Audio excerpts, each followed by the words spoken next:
जय श्री राधे। पूज्य श्री सद्गुरुदेव भगवान के चरणों में प्रणाम। भगवान नाम की महिमा कल्याण पत्रिका से।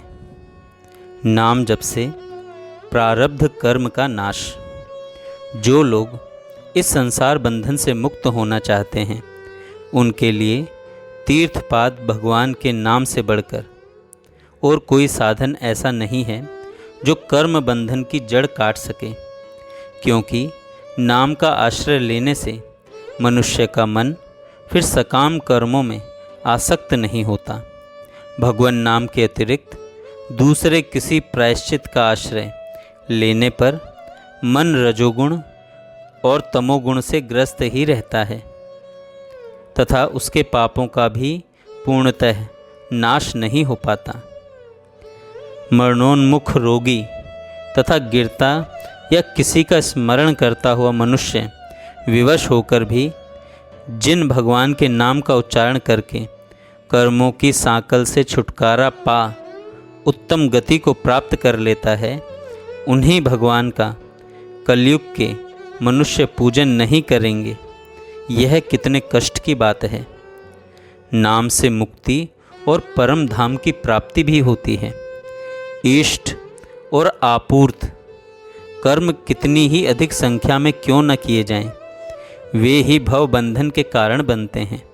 परंतु श्री हरि का नाम लिया जाए तो वह भव बंधन से छुटकारा दिलाने वाला होता है। नरेंद्र, सांख्य और योग का अनुष्ठान करके क्या करोगे? राजेंद्र, यदि मुक्ति चाहते हो तो गोविंद का कीर्तन करो। जिसने एक बार भी हरि इन दो अक्षरों का उच्चारण कर लिया, उसने मोक्ष तक पहुँचने के लिए कमर कस ली है।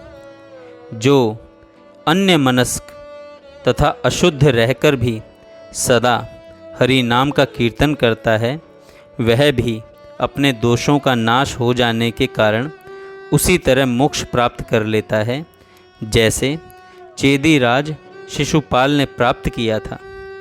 जो आलस्य छोड़कर एक बार नारायण नाम का उच्चारण कर लेता है, उसका अंतःकरण शुद्ध हो जाता है और वह निर्वाण पद को प्राप्त होता है।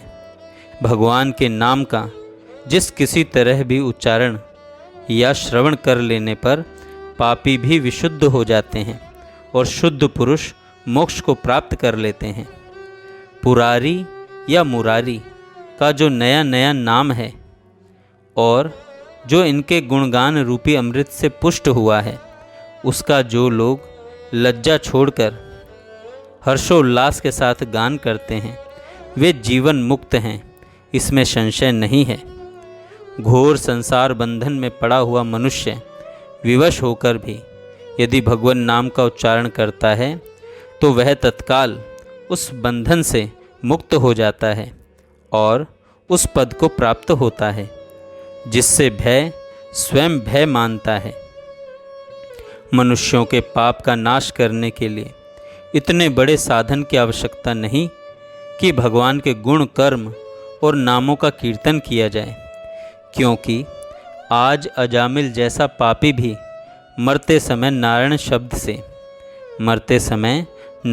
शब्द से अपने पुत्र को पुकारकर मुक्ति पा गया। उन भगवान के नाम का स्मरण करते ही पापी जीवों को भी तत्काल ऐसी मुक्ति सुलभ हो जाती है जो ब्रह्मा आदि देवताओं के लिए भी परम दुर्लभ है। भगवान केशव के नाम मात्र का जो उच्चारण किया जाता है, वही परम पवित्र पुण्य कर्म है। वही गोविंद गेह में जाने के लिए, गोलोक धाम में जाने के लिए वाहन है और वही इस लोक में सुकृत का एकमात्र सत्र है। पुत्र के बहाने नारायण इस नाम का उच्चारण करके पाप का भंडार अजामिल भी भगवत धाम में चला गया। फिर जो श्रद्धापूर्वक भगवान के नाम लेता है, उसकी मुक्ति के लिए तो कहना ही क्या है। जो मनुष्य संसार से भयभीत हो वासुदेव इस नाम का उच्चारण करता है, वह उस भय से मुक्त हो भगवान विष्णु के ही पद को प्राप्त होता है, इसमें संशय नहीं है। जिनके स्मरण तथा नामोच्चारण से तप तथा यज्ञ आदि कर्मों में तत्काल न्यूनता की पूर्ति हो जाती है, उन भगवान अच्युत को मैं नमस्कार करता हूँ। द्रुपद कुमारी कृष्णा ने द्रौपदी ने कौरव सभा में वस्त्र खींचे जाते समय जो मुझ दूरवासी द्वारिका निवासी श्री कृष्ण को गोविंद कहकर पुकारा था, उसका यह ऋण मुझ पर बहुत बढ़ गया है। यह हृदय से कभी दूर नहीं होता। भगवान कहते हैं, कित्वा च मम नामानि नृत्येन मम सन्निधो इदम ब्रवीमि ते सत्यम कीर्तोहम तेन चा अर्जुन। अर्जुन, जो मेरे नामों का गान करके मेरे निकट नाचने लगता है, उसने मुझे खरीद लिया है। यह मैं तुमसे सच्ची बात कहता हूँ। भगवान फिर कहते हैं, गित्वा च मम नामानि रुदन्ति मम सन्निधो तेषाम अहम परिकृतो नान्यकृतो जनार्दन। जो मेरे नामों का गान करके मेरे समीप प्रेम से रो उठते हैं, मैं उनका खरीदा हुआ गुलाम हूँ।